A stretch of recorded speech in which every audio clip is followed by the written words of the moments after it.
Friends work గురించి మాట్లాడుకునేటప్పుడు 5 years అయిందా అయితే వేరే చోట అప్లై చేయకపోయావా, ఒకే కంపెనీలో 10 ఇయర్స్ వర్క్ చేసావా, నువ్వు చాలా గ్రేట్ ఇలా అనుకుంటూ డిస్కస్ చేసుకుంటారు. కానీ 65 ఏళ్లకు పైగా ఒకే కంపెనీలో పనిచేశారు జపాన్కి చెందిన ఒక మహిళ. ఇంతకీ ఆమె ఇన్నేళ్లుగా ఇక్కడే ఎందుకు పనిచేయాలి? దీనికి మూల కారణం ఆవిడ నమ్మిన విలువలు. ఆమె పేరు యసుకో తమాకి. ఆవిడ దృష్టిలో జాబ్ అంటే కేవలం పని మాత్రమే కాదు, తిరిగి ఇవ్వడం, తను పనిచేస్తున్న కంపెనీ ఎదుగుదలకు సహాయపడటం, తన తోటి కొలీగ్స్కు సేవ చేయడం. ఆమె పొద్దున్న 5:30కి లేవడం, యోగా చేయడం, వర్క్కి వెళ్ళడం, పనిలో కమిట్మెంట్, ఇతరులకి సహాయం చేయడంలో ఉన్న ఆనందం గురించి మాత్రమే మాట్లాడతారు. ఆవిడ బుద్ధుని మార్గంలో నడుస్తుంటారు. ఇతరులకు సహాయపడటానికి నేను జన్మించాను అని చెప్తుంటారు.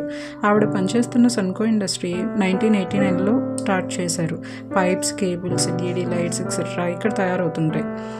యసుకో తమాకి అకౌంటింగ్, అడ్మినిస్ట్రేషన్ వంటి పనులు చూసుకునేవారు. 95 ఏళ్ల వయసులో ఇప్పటికీ పనిచేస్తూ అందరికీ ఇన్స్పైరింగ్గా నిలిచారు. కంట్రీ ఏదైనా విలువలు ఒకటే కదా.